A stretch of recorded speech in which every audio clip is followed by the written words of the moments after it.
Hoy vamos a continuar con las propiedades de archivos, ¿de acuerdo? Las propiedades son ítems de información, ¿vale? Esto seríamos la definición pues sacada de, no sé si la saqué de Google o de un libro de texto, lo que sea, pero digamos que la formal, ¿no? Son ítems de información. O sea, información discreta. O sea, una propiedad no va a ser un párrafo con información, sino va a ser datos concretos y concisos. ¿Vale? La palabra ítem, pues básicamente es como unidad, significa como unidad. Ayudan al sistema a identificarlo, manipularlo y organizarlo. No solamente al sistema, sino también al usuario. Las propiedades no tienen que ver directamente con el contenido del archivo. O sea, si el archivo es una fotografía, las propiedades perdona, supongamos que es una fotografía. La fotografía, imaginaos que aparece un perro. Pues en las propiedades, en principio, no va a aparecer la raza del perro, ni va a aparecer, aquí en la fotografía aparece un perro. No aparece, no es nada de eso. Digamos que las propiedades hablan de características del archivo, pero sin hacer referencia al contenido del archivo. Por ejemplo, si es un documento de Word, pues una propiedad podría ser el número de palabras que tiene ese documento de Word, ¿no? O lo que ocupa en disco, pero no habla de lo que hay escrito en el documento de Word, ¿no? A lo mejor es una carta para nuestra novia, o es una carta para nuestra madre, o es la declaración de la renta, o no se sabe. ¿De acuerdo? Vamos a distinguir dos tipos de propiedades, ¿vale? Esto es muy sencillo. Básicamente el sistema, cuando nosotros visualizamos la propiedad de un archivo, nos va a mostrar las propiedades y esas propiedades van a consistir en dos tipos dependiendo si esa propiedad la hemos, digamos, deducido, el sistema la ha calculado a través de otras propiedades o a través de los datos internos que tiene, o esa propiedad viene explícita en el archivo. Eso lo vamos a ver ahora mismo, con ejemplo. Las propiedades calculadas, que también vamos a llamar implícitas, ¿vale? Implícita significa que sin decir, sin estar de forma clara, sin decirlo, pues damos a entender eso. Eso es lo que significa implícito. Pues aquí en este contexto significa que la propiedad no está detallada en ningún sitio, sino que el sistema la deduce dependiendo de la información que extrae del archivo. Estas propiedades no se almacenan en ninguna parte, sino que el archivo las calcula, ¿no? ¿Vale? Por poner una propiedad implícita en el mundo real, podría ser, por ejemplo, la edad. La edad, por ejemplo, es una propiedad que aparece en vuestro DNI. En vuestro DNI os aparece la fecha de nacimiento. Eso sería una propiedad explícita, porque viene ahí puesta claramente. Está almacenada en vuestro DNI. Sin embargo, una propiedad implícita o calculada podría ser la edad. Hemos dicho que podría ser la edad. O sea, que cuando nosotros queremos calcular la edad, lo que hacemos es una resta mental, ¿no? Si esta persona ha nacido en el 82, por ejemplo, y estamos en el 2002, pues tendrá, pues, pues, bueno, en el 2002, en el 2020, ¿no? Si estamos en el 2020, pues serán, pues, 28 años, ¿no? 38 años, perdón. Entonces, digamos que la edad, que son 38 años que tiene este tipo, pues sería una propiedad implícita. Mientras que la fecha de nacimiento sería una propiedad explícita. ¿Vale? Explícita, que es el otro tipo. También se le llama almacenada. O sea, si no queréis utilizar los términos implícito o explícito porque es lioso, utilizar los términos calculada o almacenada. ¿Vale? A mí me gusta más implícito que explícito porque es más técnico, pero calculada y almacenada es el que más uso en realidad para explicarme mejor. ¿vale? Y así es como aparece también en los libros. Los dos nombres son totalmente válidos. Entonces, la calculada es la que yo no lo aprendo, no lo sé. O sea, en el contexto de la informática es una propiedad que está almacenada en alguna parte, pero esa es la almacenada. Y las calculadas son las que yo tengo que deducir a partir de... Tengo que deducir a partir de otras propiedades o a partir de una característica del archivo. También vamos a poder diferenciar las propiedades según su importancia. En principio vamos a tener propiedades básicas que se llaman. Las propiedades básicas son las propiedades que son comunes a todos los archivos, dentro de un sistema de archivos. Esto también tengo que aclararlo, no viene ahí en los apuntes. Cada sistema de archivos tiene un sistema de propiedades diferente. Quiere decir que las propiedades que hay en un sistema Linux no van a ser exactamente iguales que las de un Windows. Van a ser muy parecidas, porque más o menos lo que busca en cada sistema operativo es lo mismo, ¿no? Almacenar ciertas características de un sistema y más o menos, pues, lo que van a almacenar es la misma datos porque son útiles tanto para un sistema como para otro. Pero vamos a encontrar pequeñas diferencias. Y esas pequeñas diferencias, pues, las vamos a comentar ahora, son muy pocas. Pero básicamente van a ser las mismas propiedades, ¿vale? Eso para el tema de compatibilidad, si yo copio un archivo de un sistema a otro, pues nos va a ayudar bastante, porque las propiedades más o menos se van a poder portar de un sistema a otro bastante bien. ¿De acuerdo? Estas propiedades son muy importantes y normalmente no se pueden modificar tan fácilmente, ¿vale? Hay algunas que sí, pero otras, por ejemplo, la fecha de creación de un archivo, pues no se puede modificar fácilmente. Después vamos a tener otro tipo de propiedades, que estas propiedades sí se pueden modificar fácilmente. Y son básicamente, son como interruptores, ¿vale? Son propiedades, todas estas son propiedades explícitas y tienen un bit, ¿vale? O sea, son con interruptores, o sea, yo las puedo como activar o no activar. Y después tengo los metadatos. Los metadatos, digamos que son ya propiedades de segunda clase. Son menos importantes, ¿vale? Al principio, en los sistemas de archivos no tenían metadatos. Es una cosa que es bastante moderna. Apareció con los archivos multimedia. Y ya hemos visto algunos. Los metadatos, pues, son simplemente datos descriptivos que se almacenan de forma explícita. Todos los metadatos son explícitos, ¿vale? Y acompañan los archivos según el contexto. Por ejemplo, si yo tengo una fotografía, pues eso ya lo hemos visto. Los metadatos pues suelen ser de tipo EXIF.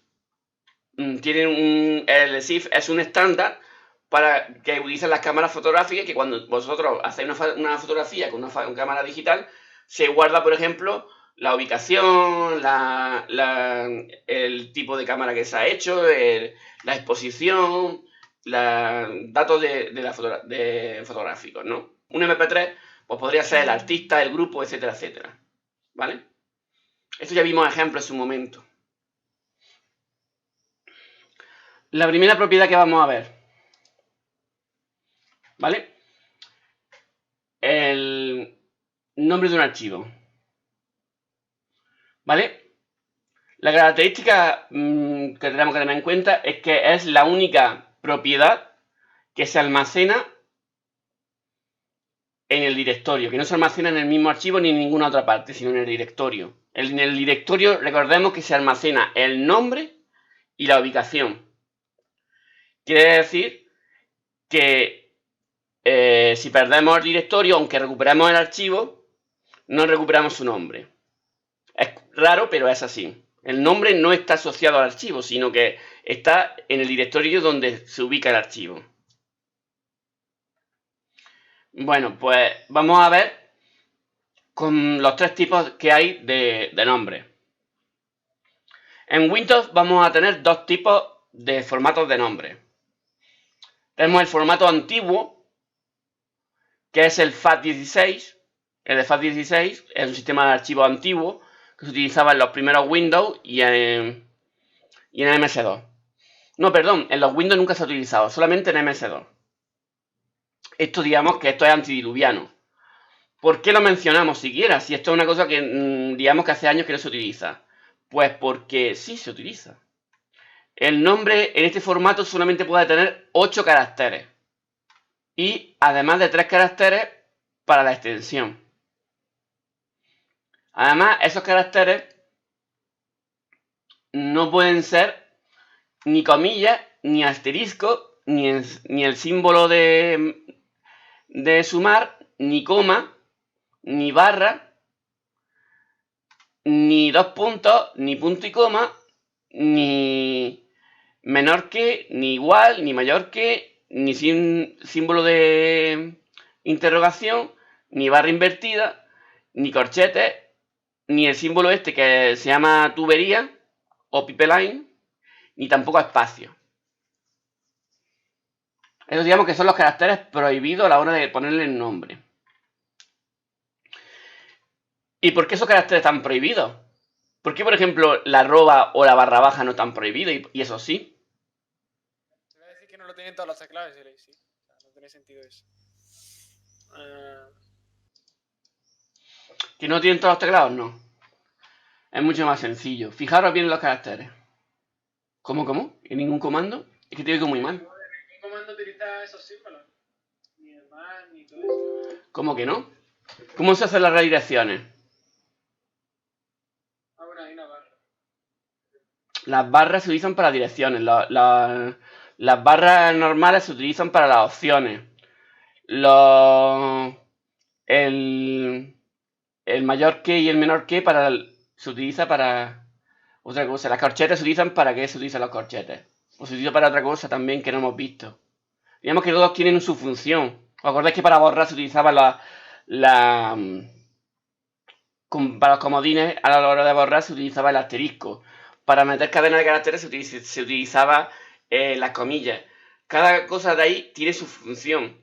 Entonces, digamos que por eso esos caracteres están reservados para esas funciones y no para utilizar los nombres de archivo. Porque si las ponemos en los nombres de archivo y las escribimos, pues ya el sistema se hace la picha un lío y no sabe si lo que va a hacer es una cosa o estás poniendo un nombre o qué.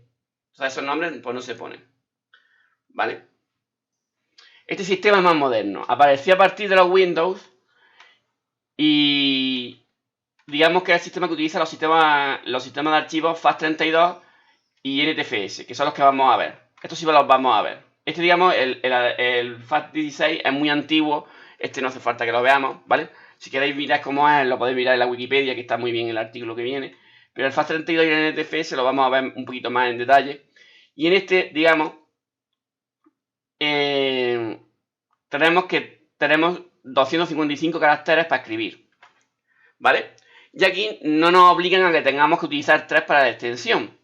Si queremos podemos no ponerle extensión y si queremos podemos ponerle pues una extensión de más de 3 letras o de 2 letras, por ejemplo. O sea que no me obliga a que la extensión tenga que ser 3 caracteres a la fuerza. También por otro lado, la extensión está dentro del nombre. Quiere decir que el sistema por defecto te va a ocultar la extensión, ¿no? Eso ya lo hemos visto que nosotros como informáticos preferimos que ver la extensión, ¿no?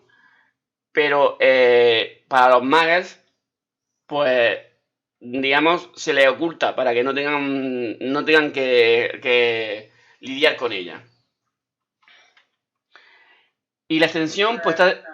Dime. Simplemente simplificar la interfaz. ¿Cómo que simplifica la...?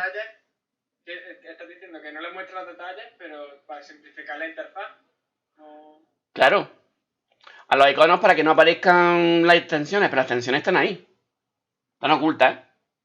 Nosotros las activamos para poder manejarlas, ¿no? Para poder cambiarlas fácilmente, etcétera, etcétera. ¿Vale? Pero digamos que sería, si no la mostrásemos, podríamos manejarlas también, pero sería un poquito más coñazo. Aquí el temita es que la extensión está dentro de estos 255 caracteres. Puede tener cualquier extensión.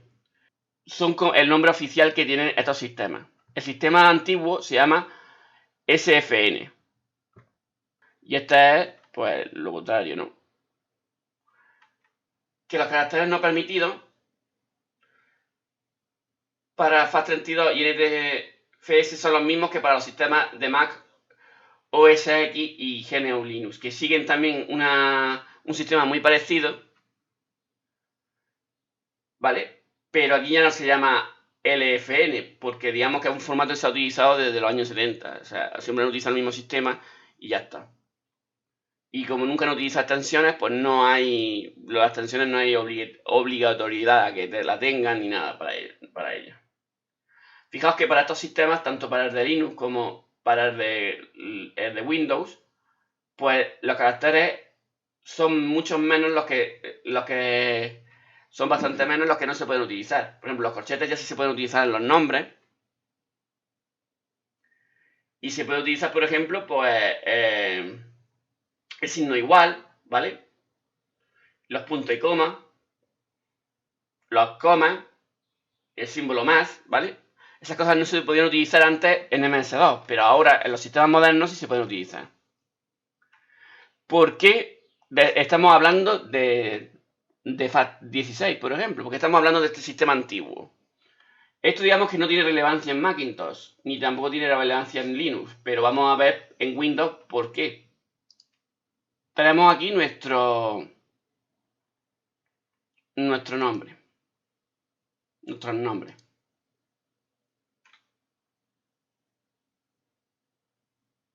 Lo podemos cambiar desde aquí, si queremos, también. De hecho, si no pudiéramos, si hubiésemos ocultado la extensión, esta es una manera de cambiarle el nombre por aquí fácilmente. Porque si nosotros le hacemos lo típico de darle un clic al nombre para modificarlo, si no hubiésemos dado a que se enviase la extensión, eso estaría oculto. Tenemos aquí un atajo para mostrar o ocultar las extensiones rápidamente. Esto las versiones anteriores no lo tenían. Esto es una cosa guay que tiene Windows 10. Por ejemplo, una cosa que no podíamos poner era comillas. Fijaos que me dice, cuando intento poner comillas, me dice qué caracteres no puedo utilizar. Que son los mismos que hemos visto antes. Son por eso, porque las comillas se utilizan para las cadenas de caracteres. El mayor que o el menor que se utiliza para las redirecciones. La tubería también se utiliza para las redirecciones. La interrogación y el asterisco se utilizan para los comodines. Para la ruta y las opciones se utilizan las barras. O sea, todos esos caracteres no se pueden utilizar. Bueno, vamos a por qué hemos comentado los nombres cortos. En el nombre largo yo puedo perfectamente utilizar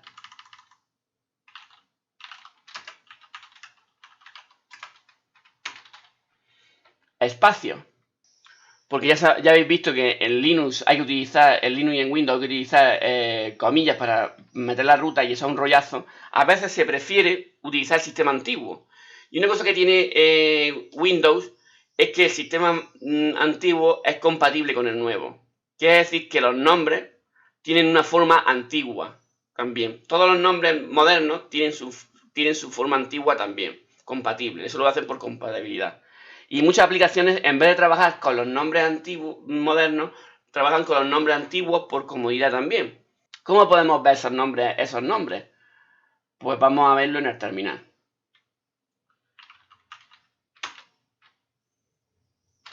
¿Vale? Y con la undir nos aparece aquí, pues, el contenido, ¿no? CLS para borrar la pantalla, por si os interesa.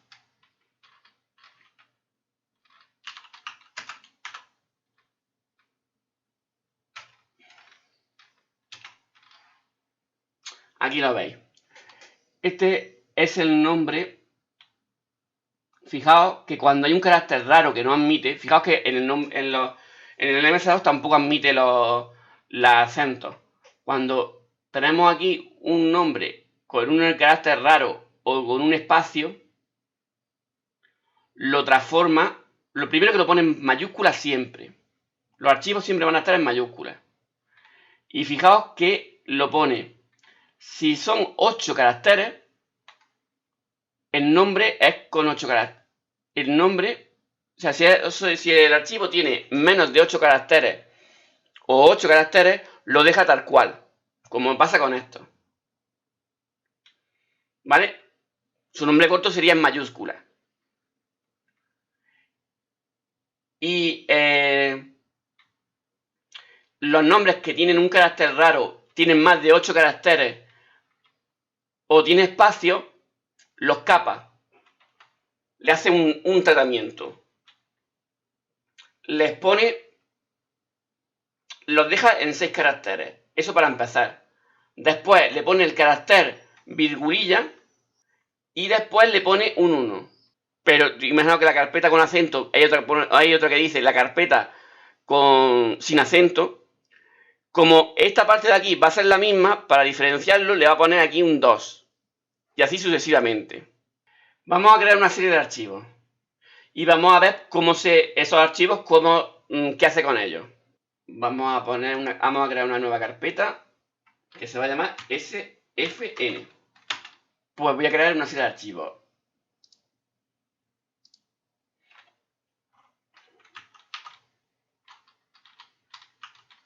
Primero vamos a poner uno que va a ser normal, que tiene 6 caracteres. Vamos a ver uno que tenga más caracteres. Por ejemplo, que sea normalidad. Vamos a poner otro que sea diferente al normalidad 2, por ejemplo, pero la primera parte, los primeros 8 caracteres sean iguales. Pues normalidad 2, a ver lo que hace. O para que no nos confundamos voy a poner extra. Voy a ver qué hace cuando el archivo tiene un acento.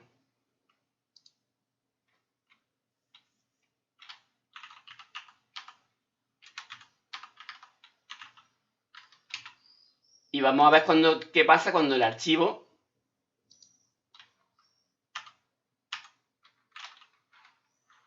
tiene un acento pero tiene menos de 8 caracteres. Vamos a ver qué pasa cuando el archivo tiene menos de 8 caracteres pero tiene un espacio, perdón. ¿Y qué pasa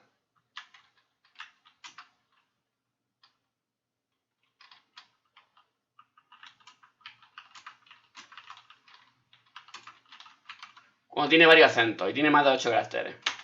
Uno que tenga un acento y al mismo tiempo tenga también espacio.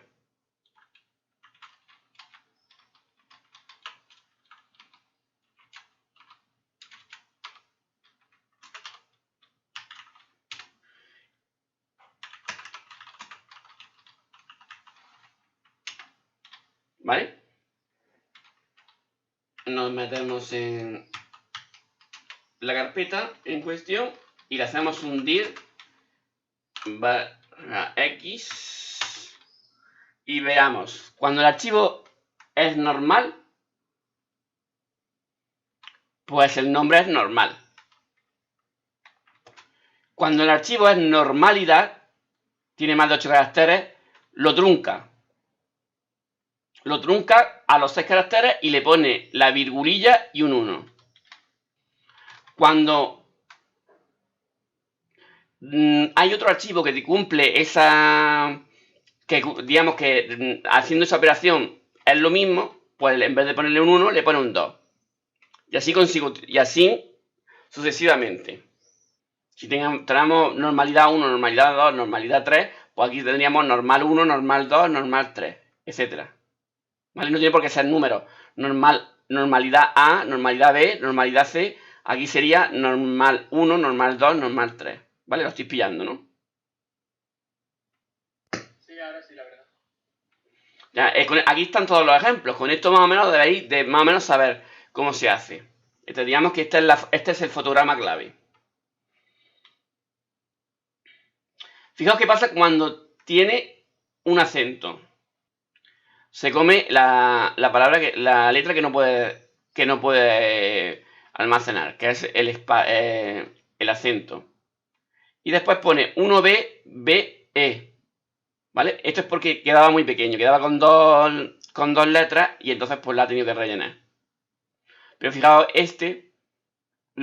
ha quitado la A, porque no la puede almacenar, lo más, y como ya no tiene más caracteres, con este no tiene problema, pues le ha puesto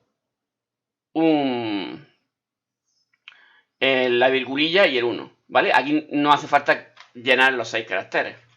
Solamente cuando ya, fijaos que simplemente porque se ha encontrado un espacio y un de estos. Fijaos qué pasa con el drújula, lo mismo. Con el drújula ha quitado la U y lo ha acotado. He creado capón. Fijaos qué hace con capón. ¿Vale? Este más, digamos que es porque el resultante ha sido muy corto y no lo rellena con esto. Pero fijaos qué pasa con capón. Con capón ha eliminado el carácter. Profe, si pone 5 os con tilde. Experimentos, esos son experimentos para ver cómo revienta esto, ¿no? 5 os con tilde, pues. Yo que sé, ¿cómo la suprime? Pues vamos a verlo. A ver lo que hace. Yo también tengo curiosidad. El archivo se crea perfectamente, no hay ningún problema. Vamos a ver cómo se vuelve loco. Yo creo que estos son códigos hexadecimales. Vamos con la cosa. La cosa, fijaros cómo quita el espacio. Y como ha tenido, siempre que tenga que quitar algo, ya utiliza la virgulilla y el 1. Si cuando ya tenga que eliminar una letra, pues ya utiliza la virgulilla y el 1. Pues fijaros. La cosa 1. Fijaos que este y este, pues son iguales, los 6 primeros, pues entonces le pone un 2.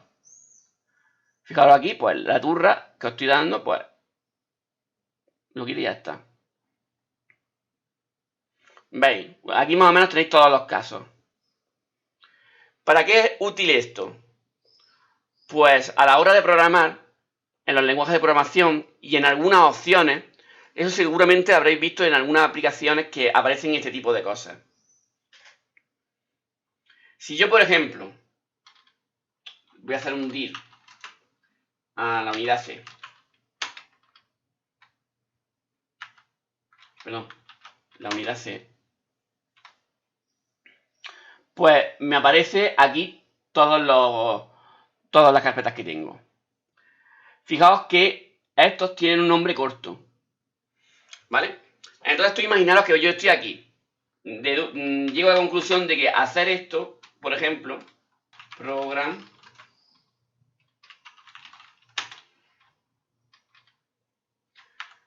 pues tal vez me resulte más fácil, en vez de escribir todo esto, y para no liarme tanto, pues cuento 6, le pongo una virgulilla y le pongo un 1. Y ya está. ¿Vale? Con eso me evito el tema de las comillas, me evito todo ese problema. ¿Qué se hace en Linux? En Linux no hay nombres cortos. ¿Qué es lo que se hace? Pues se utilizan caracteres de escape, como vimos el otro día. Que se pone la barra y se pone después un espacio. ¿Vale? Con la barra significa que el siguiente carácter no lo va a interpretar, lo va a interpretar como una cadena, como un texto, como una cadena de texto. Desde el punto de vista del usuario, pues vamos a tener pues un montón de tipos de archivos. ¿Vale?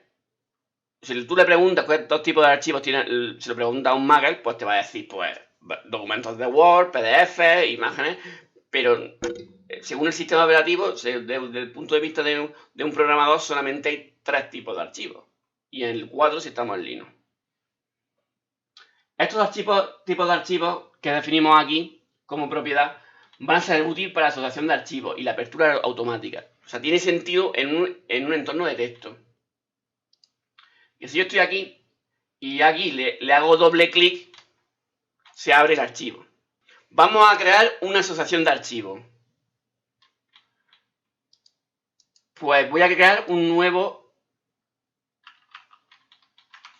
archivo de texto. Voy a crear una nueva extensión, un nuevo tipo de archivo, que lo voy a llamar, pues, prueba.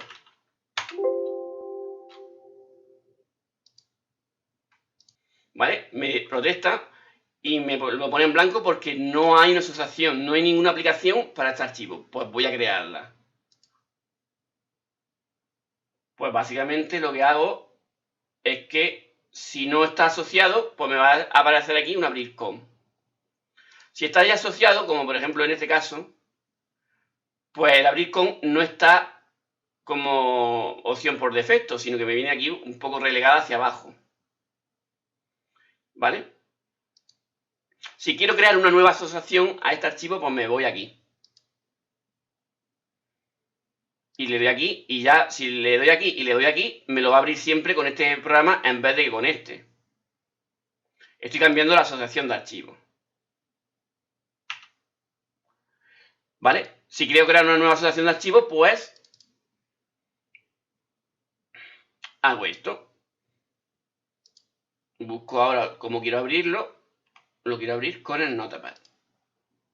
Y fijaos que ya se me ha creado una asociación de archivos.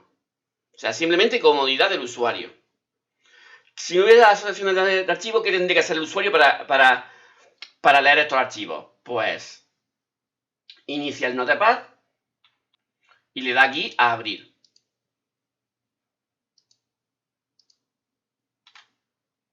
Y busca el archivo y lo abre.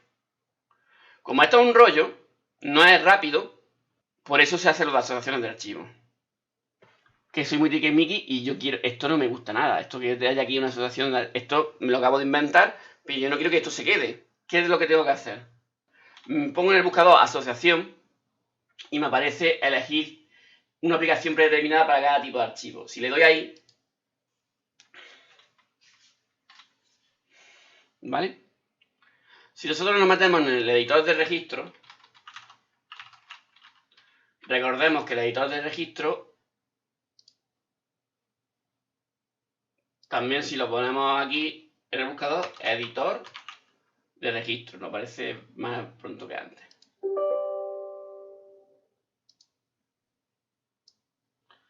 El editor de registro, que es donde viene la configuración de Windows, la primera carpeta,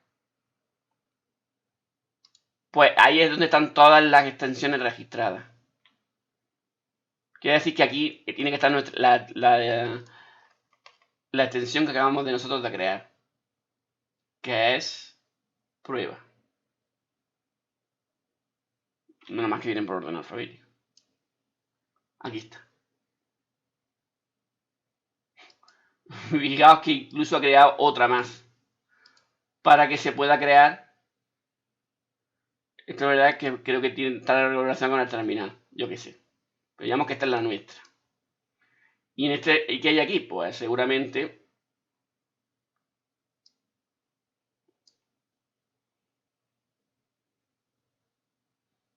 nos lleva a este de aquí abajo, y aquí este de aquí abajo, pues nos debe de aparecer que se abre con Notepad. Y le doy a eliminar. Y a eliminar. ¿Vale? Si elimino otra de estas, ya voy a perder la asociación, pero en cualquier momento puedo hacerla como ya hemos visto. Todavía se mantiene porque todavía no hemos reiniciado. Se tiene que reiniciar el Windows. Pero la asociación digamos que ha desaparecido. Ya se supone que si busco aquí, no debe de aparecer. Por aquí ya ha desaparecido. Y ya está. Cuando ya reinicie el sistema, pues esto ya se desvinculará. Pues en Linux tenemos dos cosas. Tenemos la extensión y el número mágico. ¿Vale? El número mágico tiene también otros nombres, ¿no? Pero digamos que es más fácil de recordar el número mágico. El número mágico es una cadena de texto. Bueno, no es una cadena de texto, es una cadena binaria, perdón. una cadena binaria que hay dentro de los archivos, un código binario, que lo que hace es identificar el archivo. Eso ya lo veremos en Linux, lo veremos en otro momento. Se hace con el comando file. Tú pones file y te dice el tipo de archivo que es. Tú al archivo no tienes que poner la extensión, teóricamente. Aunque el otro día vimos que en el entorno gráfico de los modernos ya sí necesita ponerse la extensión, ¿vale? Se comportan más como Windows. Además, también por temas de compatibilidad, es más útil utilizar extensiones. Si el servidor es Windows y le da un archivo a un cliente Windows, se va a enterar, evidentemente, y a uno de Linux también, si utiliza extensiones. Por tanto, es mejor utilizar extensiones. Todo el mundo está empezando a utilizar extensiones, sobre todo con los archivos que se suelen compartir, que son los archivos multimedia, y ya está. El número mágico, ya os digo, que es simplemente en la cabecera, que hay un código, una serie de números que identifican ese archivo. Y no hace falta poner la extensión. Lo que pasa es que ya nos vamos a acostumbrar también en Linux a utilizarlo. El nombre del archivo, ¿qué tipo de propiedad es? ¿Calculada o almacenada? Venga, respondedme vosotros. Almacenada. Almacenada, claramente. Muy bien.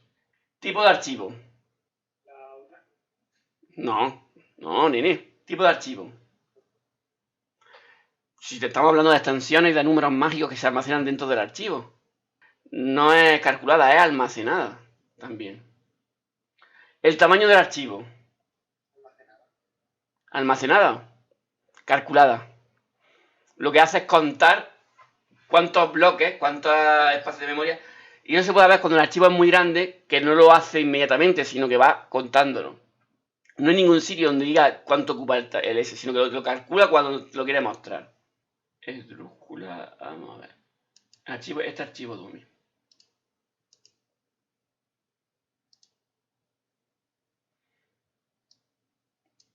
No sé si se ve bien. Tenemos el tipo de archivo, documento de texto. ¿Vale? Eso se lo dice, lo calcula, lo sabe por la extensión, que es almacenada. El nombre que te hemos dicho que está en el directorio, almacenada también. Ubicación. Bueno, esto no lo hemos visto todavía. El tamaño. 8 bytes. Eso es lo que ocupa el disco. El tamaño real del archivo. ¿Por qué 8 bytes? Porque en su interior habrá 8 bytes. 1, 2, 3, 4, 5, 6, 7 más otro. Lo ha guardado en ASCII. ¿Cómo puedo yo controlar que se guarde en ASCII o en Unicode? ¿Cómo puedo hacerlo? Pues cuando yo le doy a guardar, ¿cómo? Puedo elegirlo aquí. ¿Vale? El ASCII moderno se llama ANSI. Este es el Unicode 8 y el DISA, que ya los vimos en su momento. Esto de LE y BE, pues son formas de guardarlo. Eso a nosotros no nos concierne. Vamos a guardarlo en ANSI. Si lo guardamos en ANSI, que es ASCII en realidad, pues ahora cada carácter será un byte seguro. Tenemos 8 caracteres, 8 bytes. Tenemos un carácter, 1, 2, el espacio 3, 4, 5, 6, 7, 8, clavado. La marca de EOF, ¿os acordáis que había una marca de EOF? En los archivos, esa no cuenta como parte del archivo, cuenta como parte del sistema de archivos. Y fijaos que pone aquí tamaño en disco también. 0 bytes. ¿Cómo va a ser 0 bytes? ¿Cómo puede ser que un archivo que tenga texto no tenga bytes? ¿Cómo puede ser eso? Un error. ¿Un error? ¿Cómo va a ser un error? Primero que tanto el tamaño como el tamaño en disco lo calcula. Eso se calcula. Pero esto, digamos, tiene su explicación. Es porque cuando los archivos son muy pequeños, el sistema de Windows, el sistema de archivos Windows, NTFS, en vez de guardarlo como un archivo independiente, lo guarda dentro del sistema de archivos. ¿No? En un espacio libre que hay en los sistemas de archivos, pues lo guarda ahí. O sea que para economizar espacio y hacer los accesos más rápidos, pues los archivos pequeños, en vez de crearlos, los aprovecha como parte del sistema de archivos, que no se cuenta en el cómputo. Es algo como decir que si yo tengo un libro y tengo una libreta, por no gastar hojas de la libreta, pues apunto cosas en el libro, cuando son cosas pequeñas. Y cuando voy a tomar apuntes grandes, pues lo apunto en la libreta y gasto libreta. Es más o menos un símil. Entonces, ¿están en la RAM o algo? No, están en el sistema de archivos. Ya lo veremos que para construir un archivo se necesita una estructura. ¿No? Se necesita una estructura. Y a partir de esa estructura tú vas utilizando espacio de disco. La estructura no se cuenta como parte del archivo, sino como parte del sistema de archivos. Entonces, cuando tú miras lo que ocupa el archivo en disco, es lo que está fuera de la estructura. Pero lo que hace Windows es que... ¿Perdona? ¿Qué? Tiene una prioridad más alta el sistema de archivos. A la hora de... Cuando el texto es pequeño, cuando damos un texto pequeño, pues se guarda ahí. Pero fíjate qué pasa cuando el texto es grande. Si el texto es grande, ya no cabe en esos entresijos y tiene que utilizar pues espacio de disco, como tiene que ser. Pues si yo pongo aquí, pues...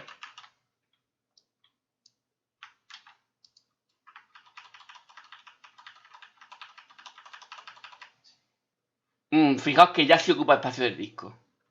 Y fijaos que ocupa más de lo que tiene. Y ya veremos por qué es esto. También.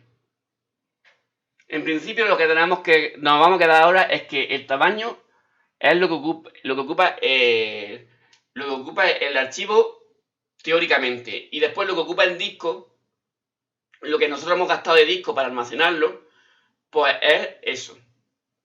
Lo de abajo. Son cosas diferentes. O sea, un archivo que tenga 4 letras, pues son 4 bytes. Eso es de cajón. El archivo va a tener 4 bytes fijo. Ahora bien, si el archivo... si yo para almacenar esas letras tengo que montar en el disco un artificio que me ocupa 4K, pues 4K, por cojones. Ya para acabar vamos a ver solamente este. Hemos visto el nombre del archivo, que es almacenado, tipo de archivo también almacenado, tamaño de archivo y tamaño de archivo del disco que son calculados. Y tenemos también elementos contenidos, que esto solamente la tienen las carpetas y que son también calculados. Pues me dice que contiene. Eso también lo calcula. De hecho, cuando la carpeta tiene muchas cosas, pues tarda un rato. Bien, otra propiedad es el propietario del archivo.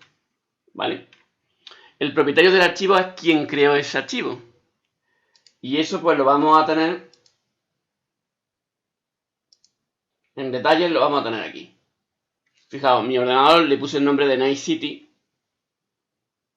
¿Vale? Equipo Night City. Es donde se creó. /kimi. O sea, es un usuario local. Aquí en detalles pues también tenemos otras de esas propiedades que hemos visto antes. El nombre, el tipo, la ruta de acceso, el tamaño. ¿Vale? Y vamos a ver las que nos quedan, la fecha de creación y la modificación, y etcétera. El propietario va a ser siempre el usuario que ha creado el archivo. Bueno, esto que me he saltado, los permisos de usuario, en una carpeta o en un archivo, pues aquí aparece una pestaña que se llama de seguridad. Esa pestaña por defecto no está activada. Hay que activarla. El momento de creación de fecha y hora, pues también es un permiso, ¿vale?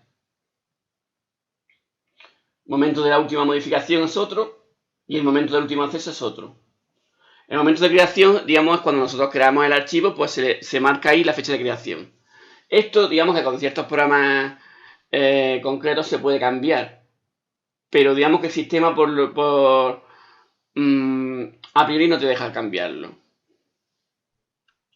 Estas cosas, el propietario y los momentos de creación, última modificación y último acceso, nos permite saber si un archivo es original o viene de otro archivo. Por ejemplo, ese tipo de cosas se pueden utilizar pues, para saber si un archivo se ha copiado de otro y tal, y es útil para averiguar si habéis copiado entre vosotros, por ejemplo. Es una de las cosas que se mira para descubrir eso. Los atributos decíamos que eran las propiedades binarias, o sea que eran como interruptores que significaban sí o no, e indicaban ciertos aspectos del sistema operativo. Esos atributos pues se van a poder cambiar con el comando attrib. ¿Cuántos atributos de estos que son interruptores podamos tener y qué significan? Pues tenemos, por ejemplo, el atributo A, que significa atributo modificar. Ese es un atributo que significa que el archivo está modificado, ¿vale? Es una marca que se le pone a los archivos cuando están modificados. Y entonces cuando hay algún programa de copia de seguridad o lo que sea, puede utilizar ese atributo pues para marcarlo y sabes qué archivos incluir la copia de seguridad o cuáles están ya incluidos y no tienen que incluirlos. No sé si me entendéis. O sea, con ese archivo cambiamos, los ponemos en los archivos que han sido modificados. Entonces, cuando tú haces una copia de seguridad, va a copiar todos los archivos que están modificados y les va a poner, le va a desconectar este atributo. Cuando el sistema modifica el archivo o un usuario modifica el archivo, pues vuelve otra vez a activarse el bit de modificado y así podemos marcarlo y llevar la cuenta de que hemos tocado y que no. O sea, es útil para las copias de seguridad, sobre todo. Esta casilla de verificación, ¿vale? Esta carpeta está lista para archivarse. Significa que está lista para meterse en una copia de seguridad. Aquí lo tiene desmarcado. Y aquí en este archivo de prueba, pues fijaos que lo tiene marcado, porque lo hemos modificado. Si nosotros lo demarcamos, pues significa que el archivo no está modificado, ¿vale? Pero si yo ahora le hago una modificación,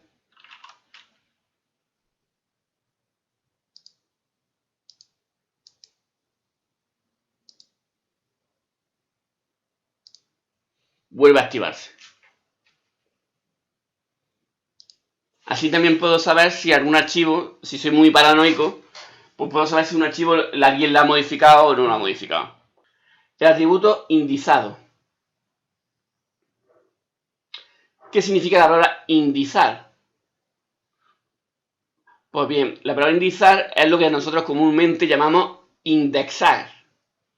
Pero indexar no es tan correcto como la palabra indizar. Indizar es como más castellana y es la que se utiliza en la bibliografía. Indizar es meter en un índice. Entonces, hay ciertos archivos que el sistema operativo decide meterlos en un índice para que su búsqueda sea más rápida. Depende de la velocidad del disco, la memoria que se dispone, etcétera, etcétera. Y el sistema de archivos, lo grande que es, etcétera. Este atributo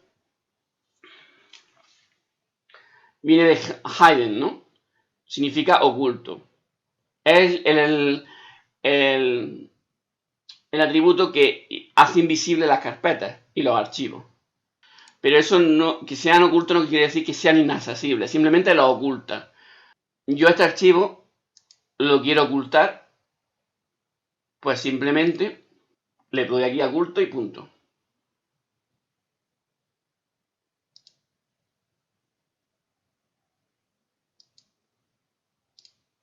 Y el archivo desaparece. El archivo desaparece, pero está por ahí. Está inaccesible totalmente. Lo podemos ver aquí.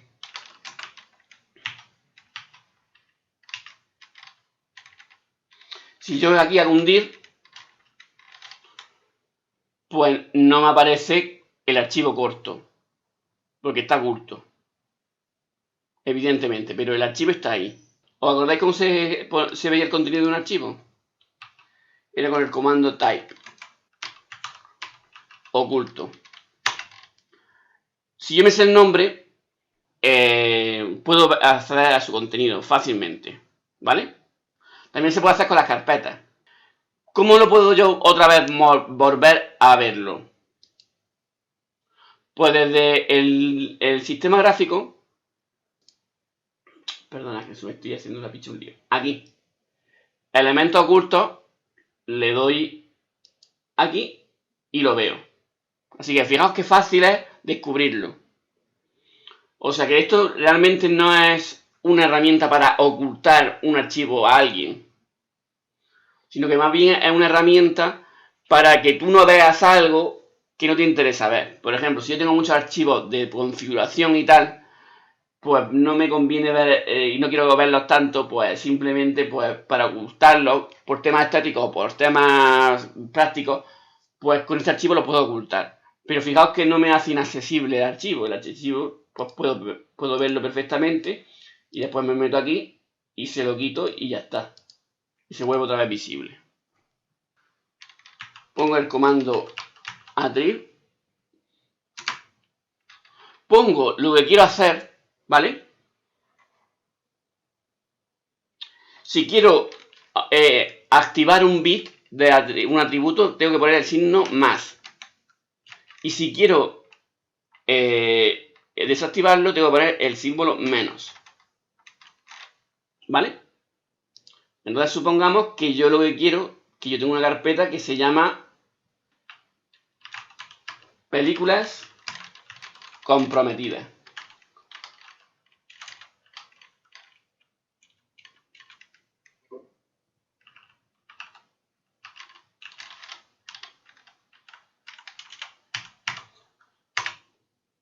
Y tiene contenidos que no quiero que la gente vea, pero vamos, el ordenador mío tampoco se van a poner a registrarlo, pero para que no aparezca ahí cuando no tiene que aparecer esa carpeta. Pues primero voy a activar el bit de oculto. Y lo voy a hacer desde el entorno de texto. Pues ¿cómo lo puedo hacer? ¿Vale? Solamente eso, o sea, pongo attrib. Como quiero activar el bit de oculto, pues le pongo el símbolo más. ¿Vale? Si lo quisiera desactivar, el símbolo menos. Símbolo más. Y ahora lo que hago, miro en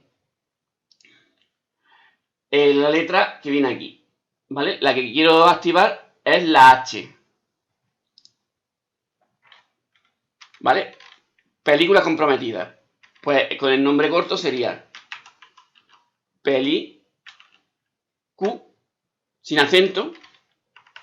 Bueno, películas como viene acentuado, tengo que eliminarla. ¿Por qué eso no lo tienes que poner entre comillas? Por tener... Pues precisamente como tiene espacio, lo voy a hacer en el nombre corto, que no necesito comillas. ¿Vale? Es que es para practicar también lo del nombre corto. Vale. A ver, cogemos la primera palabra, ¿no? Es lo voy a hacer así poco a poco. Película.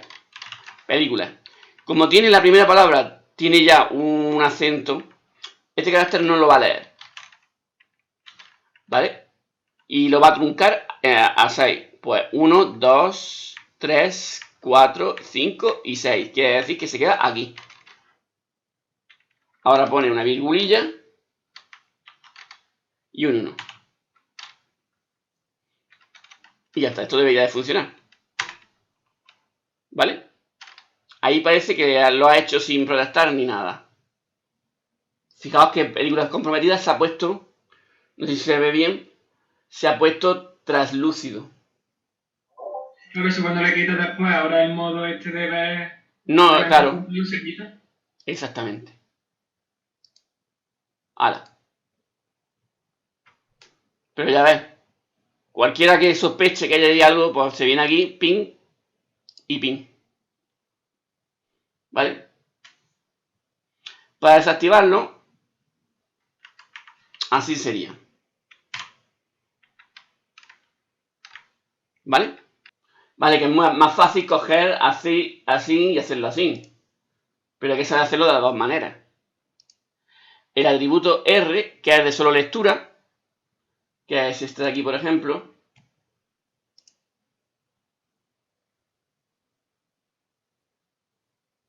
¿Vale? O sea, tenemos aquí el oculto, solo lectura.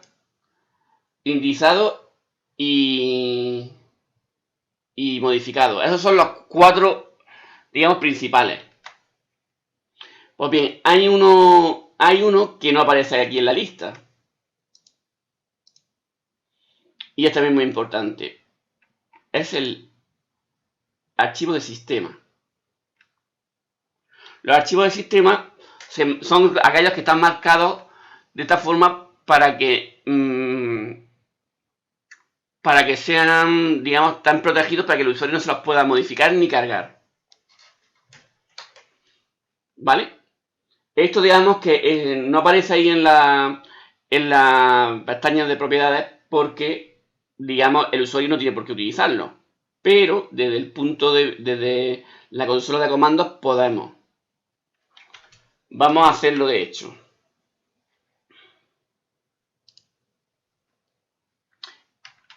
Ese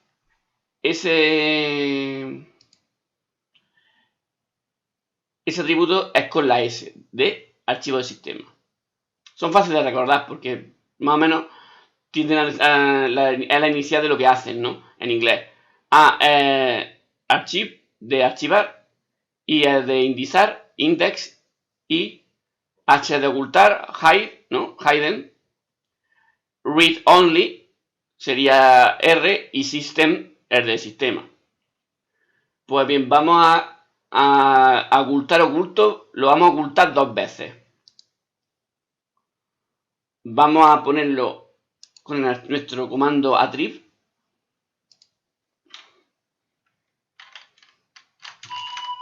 Vamos a ponerle, primero lo vamos a ocultar.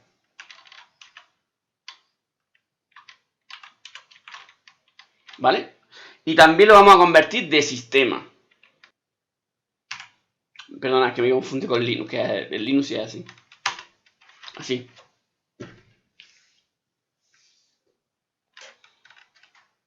¿Ok? Le he puesto los 2 atributos. Fijaos que aquí se ha puesto translúcido.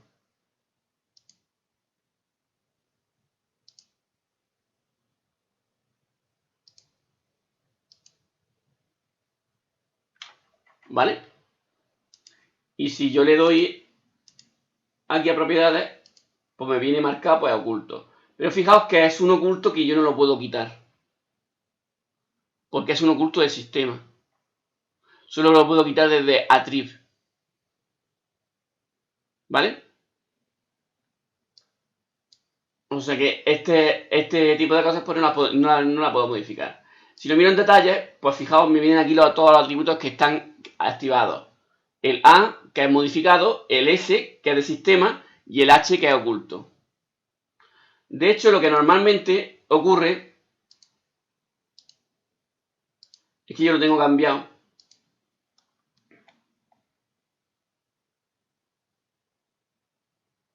Es que esta casilla está activada. Entonces, aunque yo le dé aquí a ver elementos ocultos, el de sistema no se ve tampoco. O sea que volviendo a un archivo de sistema, yo no lo podría ver ni siquiera como si fuera un archivo oculto. Si yo activo que se vean los archivos ocultos, ni siquiera lo puedo ver los del sistema. Los sistemas están siempre ocultados. ¿Vale? Y aunque yo esto lo quite o lo ponga, el archivo de sistema no aparece. ¿Cómo puedo ver yo el archivo de sistema? Pues tengo que venirme, lo que he hecho antes. Venirme aquí, meterme aquí en archivo de sistema.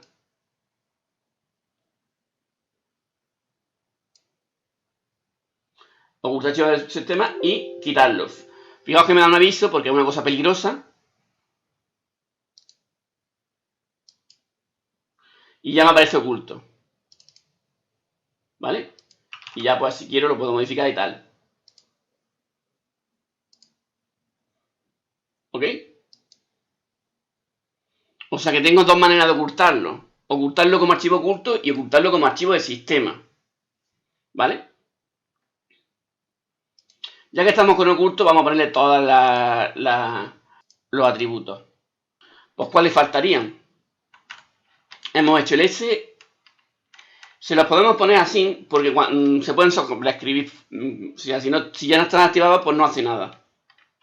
Pues el I y el A. El A ya lo tenía. Y el otro era el I, el A y el read only. Pues todos los archivos, venga. Pum. Todos los atributos.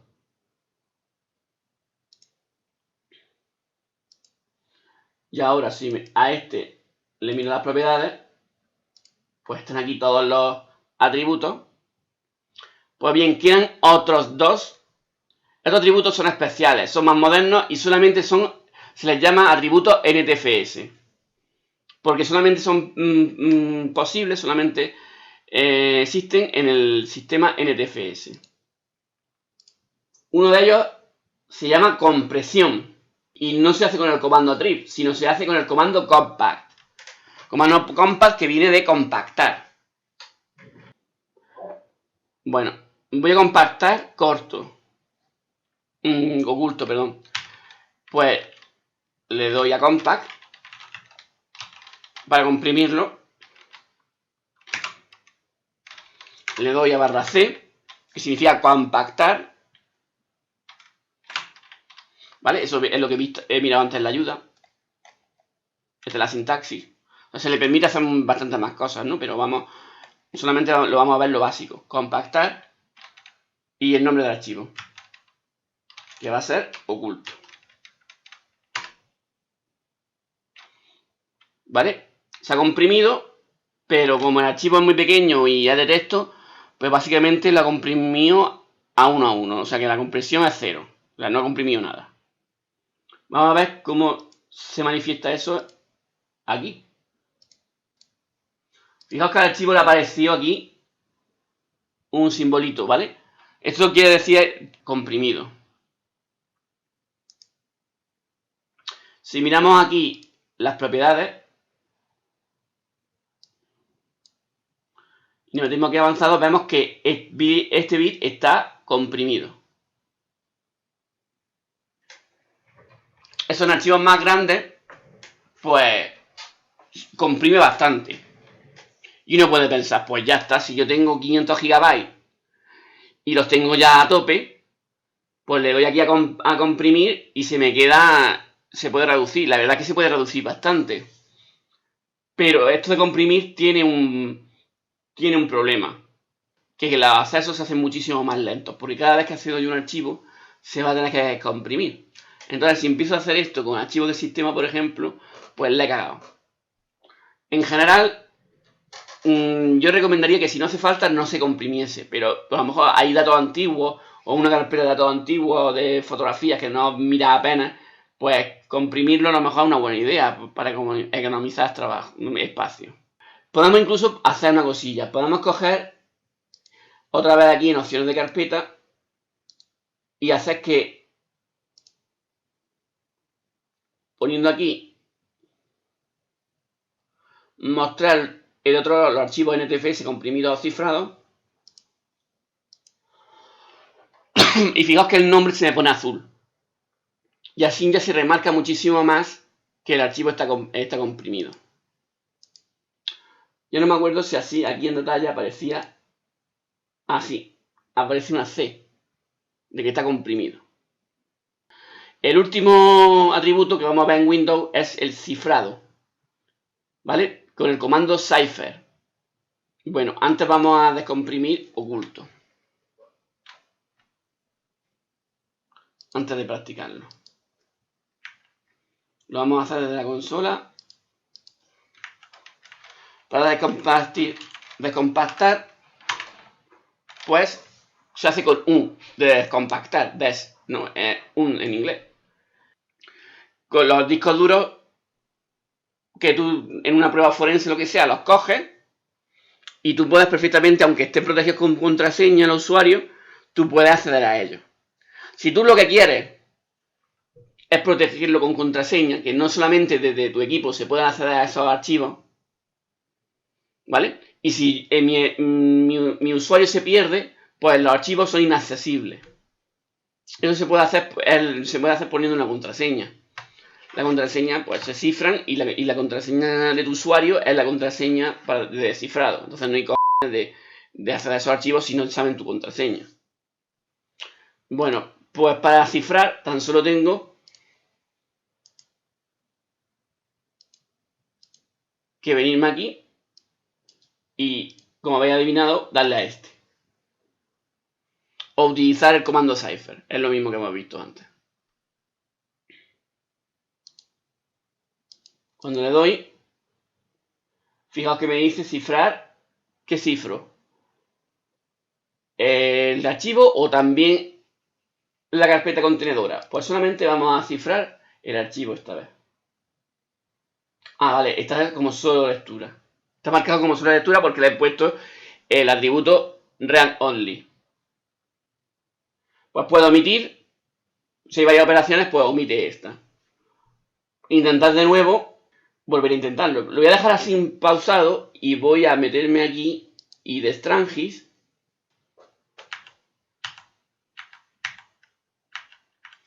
Con attrib. Le voy a quitar el read only. Sería así. Vale, lo tengo que primero quitarle que es oculto.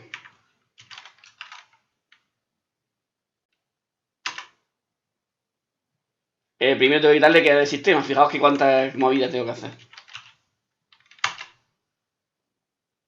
Vaya, tengo que hacer las dos cosas.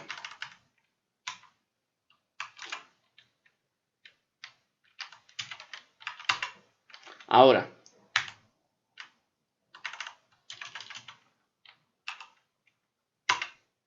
Vale. ¿Vale? Fijaos que sirven las mayúsculas y las minúsculas sirven igual. Volvemos aquí y ya hemos quitado ese atributo. A ver si intentándolo de nuevo, pues lo hace. Cifrar solo el archivo, aceptar. Perfecto. Y fijaos que se me pone parecido a lo de antes. Se me pone con un candadillo y el texto se me pone verde. Eso significa que está cifrado. Pero yo desde mi usuario puedo acceder perfectamente. Simplemente que el usuario, si yo este disco duro cae en malas manos, pues está cifrado. Esto, por ejemplo, si yo tengo un disco duro extraíble, con esta forma puedo proteger los archivos del disco duro extraíble. Lo estáis pillando, ¿no?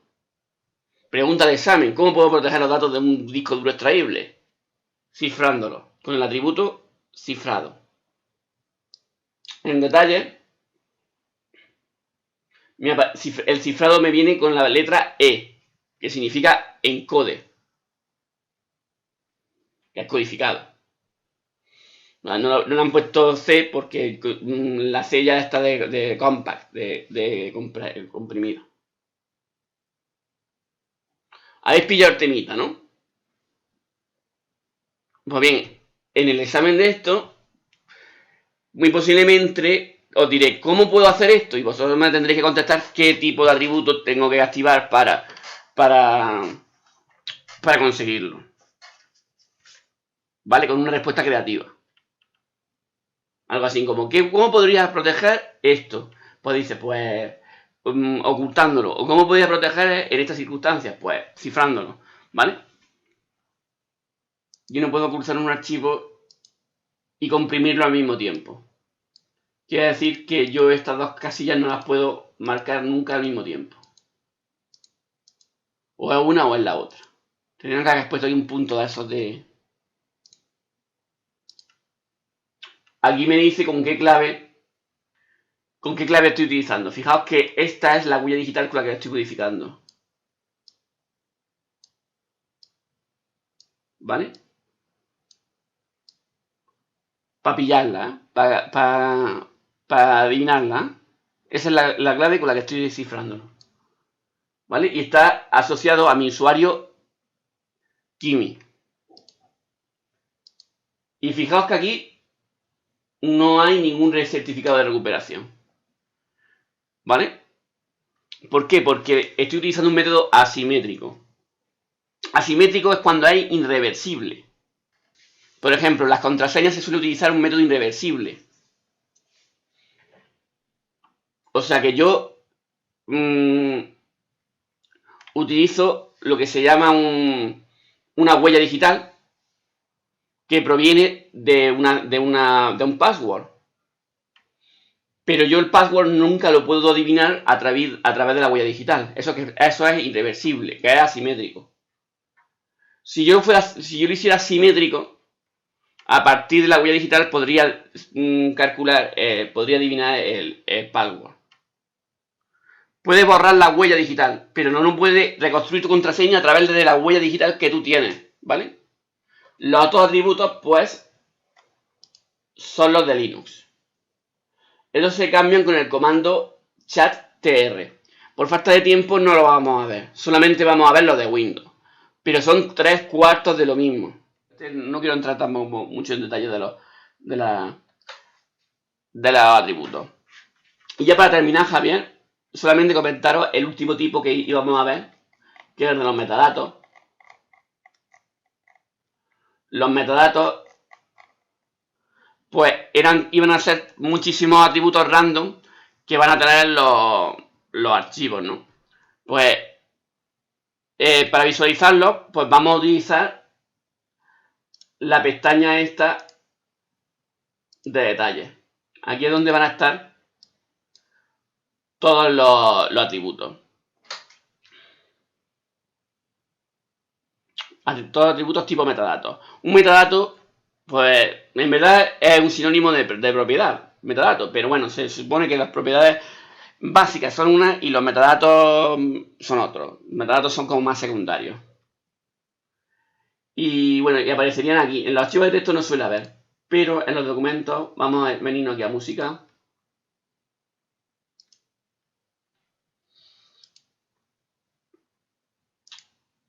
En una de música hemos visto metadatos de imágenes, pero en música no lo hemos visto. Pues fijaos que viene la duración, el género, el año, vienen cosas que en una reproducción nos puede ayudar. Algunos MP3 tienen hasta carátulas, ¿no? Imágenes como metadato, una carátula. Y ya para terminar, ya lo último. Existen programas para visualizar los metadatos. Yo lo que os voy a enseñar es este programa de aquí, que es online, no es un programa, es una aplicación online, que te dice el tipo de metadatos. Está especializado en datos EXIF, que si recordáis son los de archivos de imagen. Pero yo lo puedo utilizar para cualquier tipo de metadato. Esto lo utilizan mucho los profesores para saber si alguien se ha copiado o no. Voy a coger el archivo este de Stevie Wonder o este de Was Funk. Vamos a coger el de Was Funk, que me gusta más. Y lo vamos a arrastrar aquí.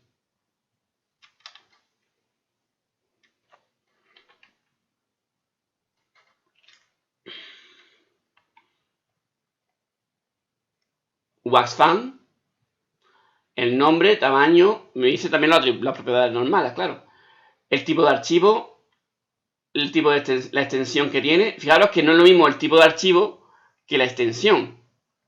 Cuando vimos los archivos multimedia veíamos que la extensión podía ser una y el tipo de archivo tenía otro nombre. El tipo MIME, esto es parecido al número mágico. Fijaos, te dice cuál es la codificación que tiene. MP3, MP3, MP3, MP3, eso es lo que significaba, si os recordáis. El bitrate, el tamaño de muestra, en megahercios, no lo pone en los megahercios, pero es megahercios. 44, dijimos que era el estándar.